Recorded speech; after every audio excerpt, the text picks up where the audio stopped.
Assalamu alaikum and welcome to my channel AHA Assistant. Dear students, training and development 5006 का आज lecture 2 है। हम कौन से टॉपिक्स कवर करेंगे आज वो मैं आपको बताती हूँ। और साथ ही साथ अगर किसी ने lecture 1 that is course outline miss कर दी है तो मैं लिंक प्रोवाइड कर देती हूँ, लाजमी उसे व्यू कर ले क्योंकि इंशाल्लाह ये लेक्चर्स आपके लिए बहुत ज़्यादा हेल्पफुल होंगे। यूनिट 1 आपका ट्रेनिंग एंड डेवलपमेंट का है, मैनेजमेंट डेवलपमेंट इन पर्सपेक्टिव। इसके टॉपिक्स जो कवर होंगे इसके अंदर वो है managers and their competencies, learning of managers and concepts and components of training and development. आज का जो लेक्चर है वो आपका बेस्ड होगा मैनेजर्स एंड देयर कॉम्पिटेंसीज पे। तो लेट्स बिगिन विद इट। सबसे पहला क्वेश्चन तो ये है कि who is the manager. Manager होता क्या है, मैनेजमेंट का प्रोसेस क्या है। अब देखें, कोई भी कंपनी हो, कोई भी ऑर्गेनाइजेशन हो, कोई भी जगह हो, उधर कुछ टास्क होते हैं, कुछ चीजें होती हैं जिनको मैनेज करने की जरूरत होती है। अब अगर हर बंदा अलग अलग मैनेज करने लगे तो वो अपने हिसाब से मैनेज करेगा, कभी भी वो चीज एक सिस्टमैटिकली नहीं चल सकती। इसलिए पूरा एक ये प्रोसेस होता है मैनेजमेंट का जिसमें गाइडेंस होती है, डेवलपमेंट होती है, मेंटेनेंस होती है। अगर कोई रिसोर्सेज हैं तो उनकी प्रॉपर एलोकेशन होती है, डिस्ट्रीब्यूशन होती है। तो इसी तरह से कुछ पर्सन्स को हायर कर लिया जाता है इस जॉब पे। अब मैनेजर कौन होता है? ऐसा बंदा जो कि रिस्पॉन्सिबल होगा कि जो भी मैनेजमेंट प्रोसेस होगा, जो भी वर्किंग होगी या जो भी डिस्ट्रीब्यूशन होगी, एलोकेशन होगी, उस सब को वो मैनेज करेगा। ठीक है, मैनेजर वो हो गया। अब जो मैनेजर है वो बहुत बहुत बहुत ज्यादा इंपॉर्टेंट रोल प्ले करता है किसी भी ऑर्गेनाइजेशन में, क्योंकि जाहिर है उसने पूरा ओवरऑल प्रोसेस को मैनेज करना है। अगर मैनेजमेंट ही अच्छी नहीं होगी तो ऑब्वियसली कोई भी वर्किंग प्रॉपर नहीं हो सकती। जब तक मैनेजर एफिशिएंट नहीं होगा, अच्छा नहीं होगा, उस वक्त तक उसके वर्कर्स उसके हिसाब से नहीं वर्क कर सकेंगे। अब क्वेश्चन ये आता है कि एक मैनेजर कैसे अमेजिंग बनता है, कैसे एक मैनेजर में अच्छी क्वालिटीज आती हैं, कौन सी क्वालिटीज हैं जो कि एक मैनेजर को अच्छा बनाती है। So what makes a manager amazing. सबसे पहले अकॉर्डिंग टू मी उनके पास कुछ स्किल्स होनी चाहिए। उसमें सबसे फॉरमोस्ट स्किल जो है वो है प्लानिंग स्किल होनी चाहिए। ठीक है, उन्हें प्लान करना आना चाहिए, टाइम मैनेजमेंट स्किल्स होनी चाहिए, प्रोडक्टिविटी होनी चाहिए, परफॉर्मेंस स्किल्स होनी चाहिए। इसी के साथ साथ उनमें कुछ क्वालिटीज भी होनी चाहिए, सेल्फ मोटिवेटेड हो, पीपल ओरिएंटेड हो, रिजल्ट फोकस। अब ये एक एक करके मैं आपको अगर इनकी क्वालिटीज को एक्सप्लेन करूंगी तो बहुत ज्यादा टाइम कंज्यूमिंग हो जाएगा। तो मेन इस टॉपिक का जो मेन थीम है वो मैं आगे चल के आपको एक्सप्लेन करती हूँ, पर इस वक्त आपके लिए जानना जरूरी है कि मैनेजर सिर्फ एक मैनेजर नहीं होता। मैनेजर की डिफरेंट टाइप्स होती हैं। कुछ टॉप मैनेजमेंट पे होते हैं, कुछ सीनियर मैनेजमेंट होते हैं, कोई फंक्शनल मैनेजमेंट होते हैं। मतलब हर एक को अलग अलग फंक्शन दे दिया जाता है ना, कि अलग अलग उसके ऑब्जेक्टिव्स होते हैं, अलग अलग कैटेगराइज कर दिया जाता है। जिस तरह अगर हम बात करें टॉप मैनेजमेंट में, तो टॉप मैनेजमेंट के जो एग्जेक्टिव्स होते हैं उनको मेन ऑब्जेक्टिव दिया जाता है कि जो कंपनी का विजन और मिशन है उसको अच्छे से वो उसको करें। ठीक है, इसी तरीके से सीनियर मैनेजमेंट जो है वो उनका अलग फंक्शन होता है। सीनियर मैनेजमेंट में आ जाते हैं आपको जनरल मैनेजर्स आ जाते हैं। ठीक है, और उनका क्या रोल होता है कि वो प्रॉफिट और लॉस जो कंपनी में होता है उसको देखें, उसके अकाउंट्स को हैंडल करें। इसी तरह से फंक्शनल मैनेजमेंट आ जाती है। फंक्शनल मैनेजर कौन होते हैं? जो कि जो भी कोई भी यूनिट या डिपार्टमेंट में जो भी फंक्शंस हो रहे हों, फंक्शन से वो मतलब नहीं है कि लाइक तकरीब, फंक्शंस लाइक जो भी रोल्स प्ले हो रहे हों, जो भी हो रहे हों, जिस तरह से कोई ऑर्गेनाइजेशन में। अब फॉर एग्जांपल अगर उधर कॉस्टिंग हो रही है या फिर वहां पर अकाउंटिंग के फंक्शंस हैं, इस तरह के फंक्शंस। ठीक है, इसी तरह से लाइन और स्टाफ मैनेजर्स आ जाते हैं। अब लाइन और स्टाफ मैनेजर कौन से होते हैं? जो कि सिंगल एम्प्लॉय या फिर ग्रुप ऑफ एम्प्लॉयज को मैनेज करें। इसी तरह से स्टाफ मैनेजर्स होते हैं, वो स्टाफ को आपस में कोऑर्डिनेट करते हैं। प्रोजेक्ट मैनेजर्स होते हैं, कोई भी प्रोजेक्ट हो उसको देखते हैं, उसको हैंडल करते हैं, उसको इफेक्टिव बनाते हैं। इसी तरह से और भी बहुत सारी मैनेजमेंट की टाइप्स हैं। अब आ जाते हैं हम रोल ऑफ मैनेजर्स पे। बहुत इंपॉर्टेंट टॉपिक है आपके ये। 5006 का यूनिट 1 में ही ये टॉपिक दे दिया गया है, लेकिन ये बहुत ज्यादा इंपॉर्टेंट है। रिपीटेडली आपके पेपर्स में भी आता है। अगर पास्ट पेपर्स चेक किए जाए उसमें भी आया है ये क्वेश्चन।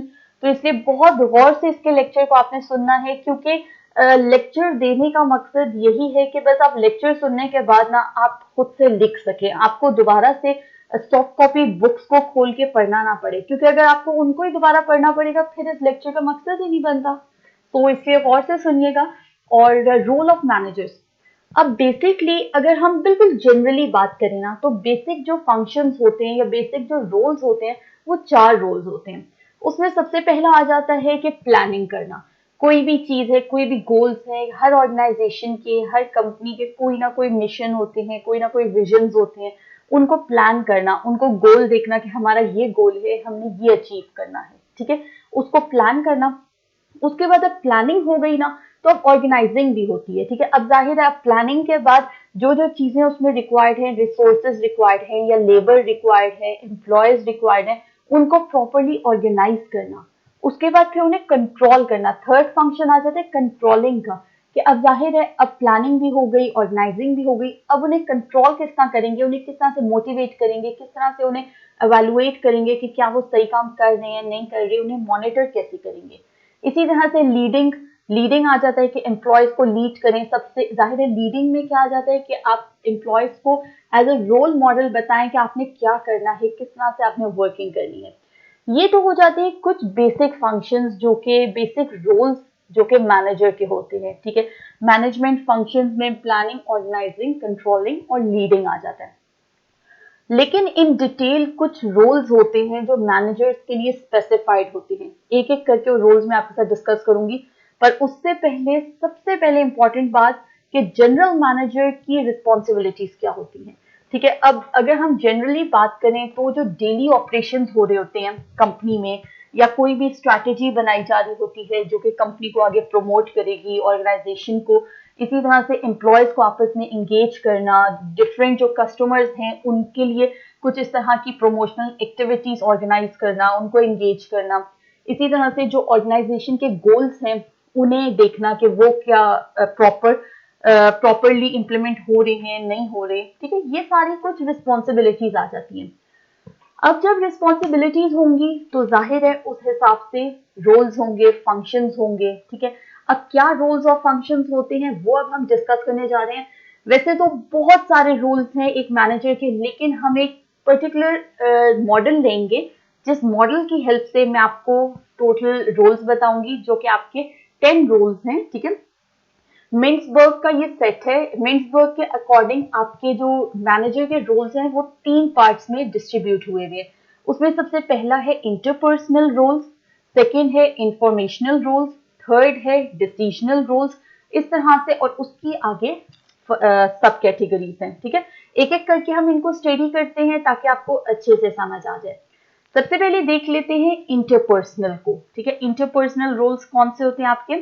इंटरपर्सनल रोल्स में आपके 3 सब रोल्स आ जाते हैं। उसमें एक आ जाता है फिगर हेड, ठीक है, दूसरा लीडर और थर्ड लाइजन। अब जो फिगर हेड होता है उसका क्या होता है कि उसने ना जो रूटीन में जो वर्क्स हो रहे होते हैं, ठीक है, रूटीन के जो काम है, जिस तरह से अटेंडेंस का रिकॉर्ड रखना है, जो लीगल ऑपरेशंस कंटिन्यू हो रहे हैं ऑर्गेनाइजेशन में वो करने हैं, कोई भी सेरेमनीज हो रही हैं, कोई भी फंक्शंस हो रहे हैं, ठीक है, उनको देखना है। तो जो डेली रूटीन के जो फंक्शंस है ना वो आ जाते हैं फिगर हेड रोल के अंदर। एक तो मैनेजर का ये रोल हो गया कि उसने जो डेली रूटीन की ड्यूटीज होती हैं उन्हें परफॉर्म करना होता है। इसकी एग्जांपल्स आप अपनी स्क्रीन पे देख सकते हैं, जिसका सेरेमनी, स्टेटस रिक्वेस्ट, सॉलिसिटेशंस, ठीक है, इस तरह से डिफरेंट एग्जांपल्स आ जाती हैं। इसी तरह से नेक्स्ट जो रोल आता है वो है बीइंग अ लीडर। एक मैनेजर एक लीडर होता है, वो डायरेक्ट करता है कि आप एम्प्लॉयज ने क्या वर्क करना है, वो मोटिवेट करता है, वो प्रॉपर डायरेक्शन प्रोवाइड करता है। अगर एक लीडर इफेक्टिव ना हो, वो प्रॉपर डायरेक्शन ना प्रोवाइड कर रहा हो, तो उस वक्त तक कोई भी ऑर्गेनाइजेशन सक्सेसफुल नहीं हो सकती, ठीक है। इसी तरह से थर्ड जो रोल है लाइसन, उसमें क्या करना होता है कि जो जो भी आउटसाइड कॉन्टेक्ट हैं, ठीक है, जो भी आउटसाइड कॉन्टेक्ट है उसका एक प्रॉपर एक नेटवर्क, एक प्रॉपर एक मैनेजमेंट करनी होती है मैनेजर ने, ठीक है। ये कुछ रोल्स हैं जो कि आपके जो आपको जो रिकमेंडेड बुक है ना, जो सॉफ्ट बुक, उसके अकॉर्डिंग ये रोल्स मैं आपके साथ डिस्कस कर रही हूँ। लेकिन अगर आप चाहें, आपको अंडरस्टैंडिंग है तो आप मैनेजर के जो चाहे रोल्स लिख सकते हैं। लाइक अब मैनेजर का रोल होता है हायरिंग, मोटिवेटिंग, ठीक है, इस तरह की भी आप हेडिंग्स दे सकते हैं। No one can deduct your marks in that, क्योंकि मैनेजर के रोल्स मांगे हैं ना, मिन्सबर्ग का तो सेट नहीं मांगा। तो इसलिए आपको जो समझ में आता है ना कि ये रोल हो सकता है, जरूरी नहीं है कि आप मुश्किल वर्ड्स या मुश्किल लैंग्वेज यूज करें, आप अपने हिसाब से उसको एडजस्ट कर सकते हैं। फॉर एग्जाम्पल आप मेन कैटेगरीज यही रख सकते हैं, इंटरपर्सनल, इंफॉर्मेशनल और डिसीजनल, और उसकी सब कैटेगरीज आप अपने इजी वर्ड्स में भी कर सकते हैं, ठीक है। अच्छा, इसके बाद इंटरपर्सनल के बाद आ जाता है इंफॉर्मेशनल रोल्स। अब इंफॉर्मेशनल रोल्स में 3 रोल्स आ जाते हैं। सबसे पहला तो मॉनिटरिंग आ जाता है कि मैनेजर को मॉनिटर करना होता है कि क्या क्या जिस तरह से जो एक्टिविटीज हो रही हैं ऑर्गेनाइजेशन में, या जो कलेक्शन हो रही है, रिसीविंग हो रही है, उन सब चीजों को मॉनिटर करना होता है। इसमें आपकी मीटिंग्स आ जाती हैं, डॉक्यूमेंटेशंस आ जाती हैं, कन्वर्सेशंस आ जाती हैं, ठीक है।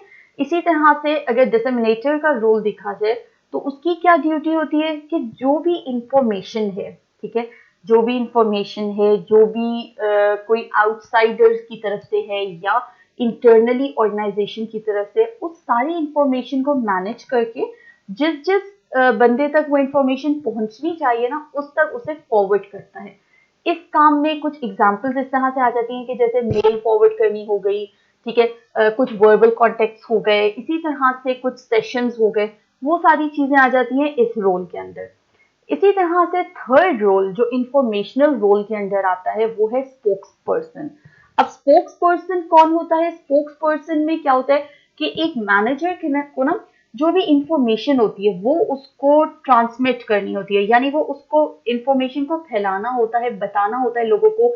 फॉर एग्जाम्पल इसमें आ सकती है कि कोई ऑर्गेनाइजेशन की पॉलिसीज हैं, कोई रिफॉर्म्स हो रहे हैं, कोई ब्रीफिंग है, ठीक है, वो सारी चीजें इस रोल में आ जाती हैं। मैंने कोशिश ये की है कि ऐसी स्लाइड्स में सेलेक्ट करूं जो कि आप इसे अगर सेव करें अपने पास तो आपके लिए की पॉइंट्स का काम दें। होप्स हो कि आपके लिए हेल्पफुल रहेंगी ये स्लाइड्स। साथ ही साथ अगर कोई चाहेगा कि इन स्लाइड्स का पीडीएफ उसे मैं प्रोवाइड कर दूं तो I will provide you with that as well, ठीक है, नो इशू, क्योंकि मेन मकसद लेक्चर्स अपलोड करने का यही है कि आप लोगों की हेल्प हो। ओके, नेक्स्ट जो इसमें एग्जाम्पल, स्पोक्स पर्सन में एग्जाम्पल्स कौन सी आ जाती हैं? जैसे अगर कोई बोर्ड मीटिंग्स हो रही हैं उसके थ्रू वो पॉलिसीज और रिफॉर्म्स के बारे में बाकी एम्प्लॉयज को बताता है, ठीक है, या अगर कोई ट्रांसमिशन रिक्वायर्ड है, यानी कि कोई इंफॉर्मेशन रिक्वायर्ड है उसकी ट्रांसमिशन, तो वो बाहर जो लोग हैं, आउटसाइडर्स, यानी जो आपके ऑर्गेनाइजेशन से बाहर होते हैं, उन तक कन्वे करता है, ठीक है। इसी के साथ आ जाते हैं डिसीजनल रोल्स।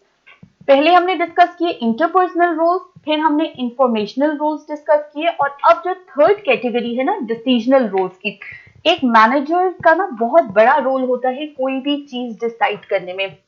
अगर वो अपने डिसीजंस में फर्म है ना, अपने डिसीजंस में एक्यूरेट है, अच्छे से हैंडल कर सकता है, तो बहुत अच्छे से वो ऑर्गेनाइजेशन को रन करता है, अपना फंक्शन बहुत अच्छे से प्रोवाइड करता है। अब इसमें आपके 4 रोल्स आ जाते हैं। एक entrepreneur, disturbance handler, resource allocator और नेगोशिएटर, ठीक है। इसको हम ब्रीफली एक्सप्लेन करती हूँ मैं आपको कि सबसे पहले तो आ जाता है कि कोई भी ऑर्गेनाइजेशन सर्च करनी, उसकी इन्वायरमेंट कैसी है, उसमें क्या अपॉर्चुनिटीज हैं, क्या उसमें प्रॉब्लम्स आ रही हैं, उसको सबको डील करना, ठीक है। डिसीजनल रोल्स में एक्चुअली कुछ डीलिंग्स आ जाती हैं कि आपने अब जिस तरह से ऑर्गेनाइजेशन को डील किया, उसके बाद फिर अगर कोई डिस्टर्बेंस हो रही है, कुछ एम्प्लॉयज के झगड़े हो रहे हैं, कुछ ग्रुप्स में इश्यूज आ रहे हैं, उन सबको हैंडल करना, कुछ प्रॉब्लम्स आ रही हैं, कुछ रूटीन सिचुएशंस ऐसी हैं जैसे कि अक्सर होता है कि स्ट्राइक्स कर देते हैं एम्प्लॉयर्स, या कोई एनर्जी शॉर्टेज हो जाती है, तो इन सब की बेसिस पे जो डिस्टर्बेंस हो जाती है ना, उसको हैंडल करना, उसको मैनेज करना। इसी के साथ रिसोर्स एलोकेटर आ जाता है। रिसोर्स एलोकेटर में क्या होता है कि अब जिस तरीके से कुछ रिसोर्सेज हैं, ठीक है, रिसोर्सेज भी हो सकती हैं और कुछ जॉब्स भी हो सकती है, ठीक है, उनको प्रॉपर एलोकेट करना कि किसने क्या काम करना है, किसने किस शेड्यूल पे वर्किंग करना है, किस तरह से बजटिंग होगी, ये सब चीजें आ जाती हैं। इसी के साथ जो लास्ट है नेगोशिएटर, उसमें क्या होता है कि नेगोशिएटर कौन होते हैं कि जिस तरह से सप्लायर्स होते हैं, कस्टमर्स होते हैं, इंडिविजुअल एम्प्लॉयज होते हैं, या गवर्नमेंट होती है ना, तो उनके साथ कांटेक्ट रखना, उनके साथ डीलिंग करना, ठीक है, यानी डिसीजनल रोल्स में सब डीलिंग्स के रोल्स आ जाते हैं। इसके साथ ही आप ये जो 10 रोल्स का मैंने आपको सेट बताया, इसमें आपको ये क्लियर होगा कि इंटरपर्सनल रोल्स में आपका फिगर हेड, लीडर और लाइजन आ जाते हैं। और इसमें क्या होता है कि इंफॉर्मेशन प्रोवाइड की जाती है, और उसके बाद इंफॉर्मेशनल में क्या होता है कि मॉनिटरिंग आ जाती है, डिसमिनेटर, स्पोक्स पर्सन, और इसमें प्रोसेस होती है इंफॉर्मेशन। और जो थर्ड रोल है ना, जिसके आगे 4 कैटेगरीज हैं, उसमें आपकी इंफॉर्मेशन को यूज करते हुए डिफरेंट डिसीजंस लिए जाते हैं। ठीक है, अब कुछ क्वालिटीज होती है मैनेजर की, आपकी स्क्रीन पे आप कुछ क्वालिटीज देख सकते हैं। With this I will and my lecture, और आपने मुझे कमेंट करके बताना है तो according to you, according to your thinking, manager का कौन सा रोल सबसे ज्यादा इंपॉर्टेंस रखता है, और कौन सा स्किल है, कौन सी स्किल है ऐसी जो कि अगर मैनेजर में ना हो तो वो बहुत ज्यादा प्रॉब्लमेटिक हो जाती है। ठीक है, ये आप मुझे एक्सप्लेन करेंगे और थ्रू योर कमेंट्स मेरे साथ डिस्कस करेंगे। इंशाल्लाह हम नेक्स्ट लेक्चर में मिलते हैं, और नेक्स्ट लेक्चर हमारा बेस्ड होगा फंक्शंस ऑफ मैनेजर्स पे और manager competence and changes in business practice. Thank you for watching my channel, stay tuned, Allah Hafiz.